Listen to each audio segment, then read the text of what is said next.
Hello learners, हरी शरणम learning hub में आप लोगों का बहुत बहुत स्वागत है। कैसे हैं आप सभी? उम्मीद करता हूं आप सभी अच्छे होंगे। आज हम लोग इस बहुत बड़े मुद्दे को, बहुत बड़े टॉपिक को लेकर आए हुए हैं। आज हम लोग समझेंगे कि आखिरकार जो अमेरिका का 50% भारत पर टैरिफ लगाया गया है, उसके बाद भारत चीन, जापान, रूस इसके साथ अपने और संबंध मजबूत करने की जो कोशिश है उसमें लग गया है और व्यापारिक रणनीति के तौर पर भारत काफी सारी चीजें कर रहा है।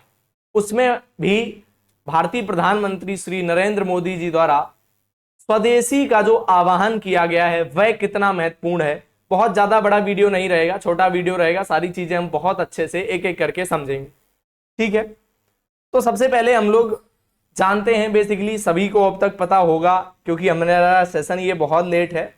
आप लोग बहुत पहले समझ चुके होंगे कि भारत अमेरिका व्यापार संबंध के परिप्रेक्ष्य में चुनौतियां और प्रतिक्रिया का विश्लेषण आज हम लोग करने वाले हैं। किस तरीके से अमेरिकी राष्ट्रपति डोनाल्ड ट्रंप महोदय द्वारा भारत पर 50% टैरिफ मढ़ दिया जाता है, जिसमें 25% पहले लगाया गया है व्यापारिक कर, उसके बाद 25% अतिरिक्त कर लगाया गया है भारत पर, क्योंकि भारत रूस से तेल खरीदता है, व्यापार करता है। इस सब परिप्रेक्ष्य में कह कबूई के उन्होंने ओवरऑल एक टैरिफ लगाने की जो घोषणा की थी वो 27 तारीख से जो है लागू भी हो चुका है।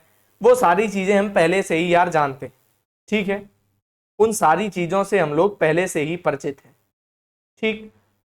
लेकिन जो 50% टैरिफ है अमेरिका का, उसमें से जो भारत पे ऊपर उसका जो प्रभाव है, जो भारत के ऊपर उसकी प्रतिक्रिया होनी चाहिए, उसको आज हम लोग यहां समझने वाले, ठीक है।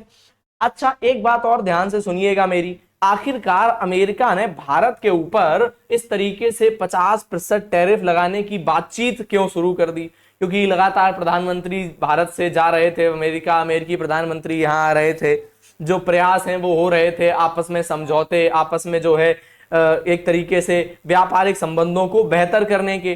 फिर ऐसी नौबत कहां से आ गई कि भारत पर इस तरीके का व्यापारिक सैंक्शन लगाया गया, प्रतिबंध लगाया गया और ये टैरिफ वॉर शुरू हो गया।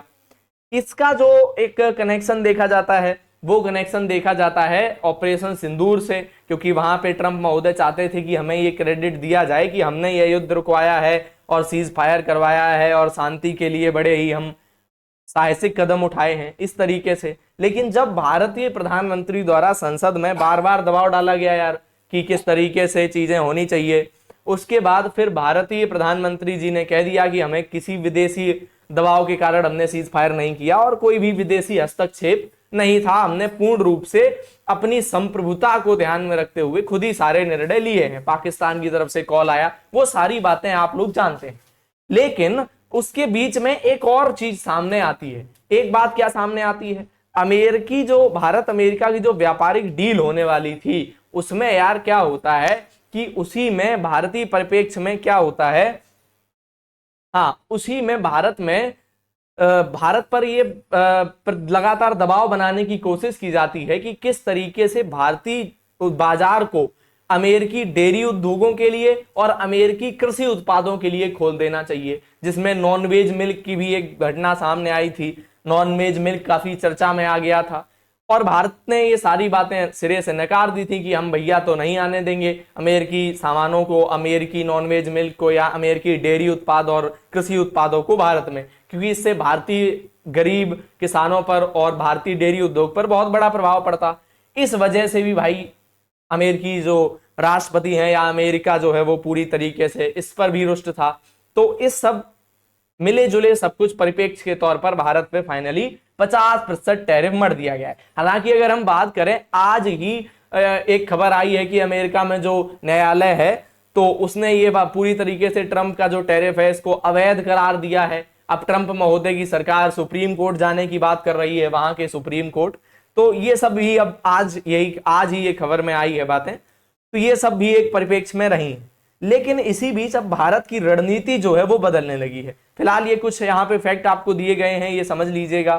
टैरिफ कब से लागू हुआ है? तो 27 अगस्त 2025 से ये टैरिफ लागू हुआ है। पहले 25% था, फिर 25% एक्स्ट्रा पेनल्टी लगा के 50% कर दिया गया है। प्रभावित क्षेत्र कौन कौन से हैं? इसमें वस्त्र हो गए, चमड़ा उद्योग हो गया, रत्न आभूषण और समुद्री भोजन, बहुत सारी फर्नीचर, कीटनाशक, ये सारी चीजें इसमें शामिल हो गई हैं। इनको भी इसमें क्या होगा, इन पर भी इनमें प्रभाव पड़ेगा। अब यहाँ पे बहुत ध्यान से समझने वाली बात है, ये ग्राफ वगैरह आप बहुत अच्छे से समझाते हैं आपको सारी चीजें। तो यार इसमें एक और महत्वपूर्ण बात समझने वाली ये है कि ये जो टैरिफ अप्लाई कर दिए गए हैं अमेरिका द्वारा, इससे भारत पर क्या प्रभाव पड़ेगा। कल परसों एक खबर आई थी कि भारतीय जो 3 महीने की जो भारतीय जीडीपी की ग्रोथ है वो पहले के मुकाबले पर अब और बढ़ गई है। अब भारत की जो जीडीपी ग्रोथ है वो 7.8% हो चुकी है। पहले यह 7.2% के लगभग थी पिछले 3 महीनों में, और वो अब अगले 3 महीनों में और बढ़ गई है, आगे बढ़ गई है। और अमेरिकी राष्ट्रपति से डेड इकोनॉमी लगातार कह रहे हैं कि बातें कर रहे थे, ठीक है, तो वो भी एक परिप्रेक्ष्य है। तो यहाँ पर भारत की जो रणनीति, जो पॉलिसी यहाँ पर क्या होनी चाहिए, भारत पर प्रभाव क्या पड़ेगा, उसको भी जरा समझ लेते हैं। तो भारत पर इसका बहुत बड़ा प्रभाव पड़ने वाला नहीं है, क्योंकि भारत में इतने ज्यादा उपभोक्ता हैं, वो सारी चीजों को कंज्यूम करने के जो पोटेंशियल है वो रखते हैं। अब अमेरिका में जो चीजें भारत से पहले 100 रुपए में मान लीजिए निर्यात करी जा रही थी, अमेरिका में बेची जा रही थी, अब 50% एक्स्ट्रा टैरिफ लगा दिया, तो मतलब 50% एक्स्ट्रा कर है, तो अब वो वस्तु 150 रुपए में अमेरिका में बेची जाएगी। जो पहले 100 में मिल रही थी, अब वो अमेरिका में 150 में बेची जाएगी। तो लोग कम ही प्रेफर करेंगे भारतीय वस्तुओं को खरीदना। अगर भारतीय वस्तुओं को कम खरीदेंगे तो भारतीय उद्योग हैं उन पर प्रभाव पड़ेगा, भारतीय उद्योगों पर दबाव क्या हो जाएगा, वो बढ़ जाएगा। तो भारतीय उद्योगों को थोड़ी सी समस्याएं सहनी पड़ सकती हैं। इसी के लिए भारतीय प्रधानमंत्री अन्य और देशों के साथ जो संबंध है वो बढ़ाने की कोशिश कर रहे हैं। साथ ही स्वदेशी का आह्वान जो है वो शुरू कर दिया गया है, ठीक है, साथ ही स्वदेशी का आह्वान जो है वो शुरू कर दिया गया है। तो ये दिखाए गए हैं यहाँ पे, प्रभाव केवल आर्थिक नहीं रोजगार पर भी हो सकते हैं। हाँ, ये कुछ फैक्ट हैं, ये कुछ तथ्य हैं, कुछ फैक्ट हैं, इनको आप लोग देख सकते हैं। यहाँ पे फैक्ट आपको दिख रहे हैं पूरे, तो आप लोग इनको थोड़ा सा डाटा के तौर पर देख सकते हैं एग्जाम के पॉइंट ऑफ व्यू से, ठीक है। लेकिन हमने सारी बातें आपको पहले ही समझाने का प्रयास किया है। अब रणनीतिक पहलू इसमें क्या है, रणनीतिक पहलू इसमें क्या है, बहुत यहाँ पे बहुत कूटनीति तरीके से काम होना चाहिए। यहाँ पे रणनीतिक पहलू क्या आता है, बहुत ध्यान से समझिएगा। जो आपको यहाँ पे मैप दिखाई पड़ रहा है, जो मैप आप देख रहे हैं पूरे विश्व का मैप है, उसमें रूस और यूक्रेन का जो युद्ध हो रहा है उसके परिप्रेक्ष्य में अमेरिका ने कहा है कि भारत उसके लिए फंड कर रहा है, भारत वहां से तेल खरीद रहा है, जिससे रूस को आर्थिक मदद मिल रही है, और इसी कारण से जो है ये युद्ध लंबा खिंच रहा है, इसीलिए भारत पर अतिरिक्त कर लगाया है। ये बातें वो कह रहे हैं, लेकिन हम लोग असलियत सभी जानते हैं, ठीक है।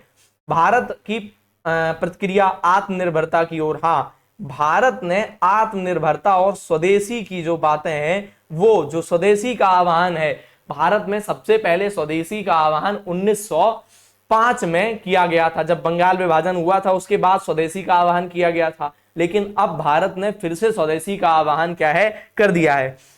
स्वदेशी और आत्मनिर्भरता से क्या होगा, दरअसल जब इस तरीके का अंतरराष्ट्रीय अस्थिरता उत्पन्न होती है कभी भी व्यापारिक संबंधों में, तो फिर स्वदेशी और सेल्फ डिपेंड व्यक्ति को ही ज्यादा मदद मिलती है। क्योंकि अगर भारत चाहे, यहाँ पे अमेरिका से क्योंकि संबंध अब थोड़े खराब हुए हैं, टैरिफ जो है लगाया गया है, तो भारत अब सोच रहा है, भारतीय प्रधानमंत्री जी अभी चीन की यात्रा पर भी हैं, तो भारत चीन से अब थोड़ी सी क्या कर रहा है, नजदीकियां बढ़ाने की कोशिश कर रहा है, चीन से व्यापारिक संबंधों को सुधारने की कोशिश कर रहा है। लेकिन समस्या चीन के साथ यह है कि चीन पर अभी भी पूर्णतः विश्वास नहीं किया जा सकता है। डोकलाम विवाद हो गया, गलवान घाटी के विवाद हो गए, जो बहुत से इशू हैं, जो मुद्दे हैं, वो अभी भी गैर सुलझे हैं, उन पर कोई निष्कर्ष नहीं निकल सका है। और चीन निरंतर भारत के पड़ोसियों पर अपना प्रभाव बनाने की कोशिश कर रहा है, चाहे वह पाकिस्तान हो, चाहे वह भूटान हो, चाहे वह बांग्लादेश हो, चाहे नेपाल हो, और चाहे इधर श्रीलंका हो, म्यांमार हो, सब पर वह कोशिश कर रहा है कि अपना जो है कब्जा, अपना जो है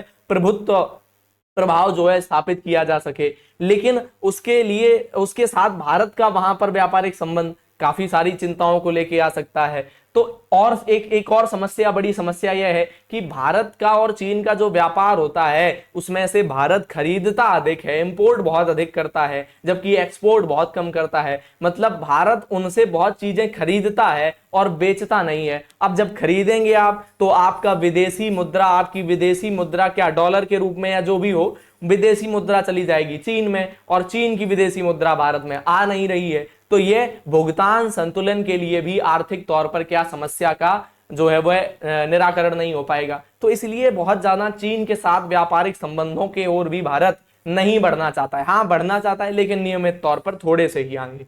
इसके साथ ही स्वदेशी का जो आह्वान है वह बहुत बेहतर है, क्योंकि भारत स्वदेशी का आह्वान करके लोगों को स्वदेशी सामान खरीदने के लिए मोटिवेट करेगा। क्योंकि भारतीय कंपनी का सामान, जब भारतीय उद्योगों का सामान आप यूज करेंगे तो उससे भारतीय कंपनियों को मदद मिलेगी, और भारतीय कंपनी को मदद मिलेगी तो भारत की अर्थव्यवस्था के लिए मजबूती रहेगी।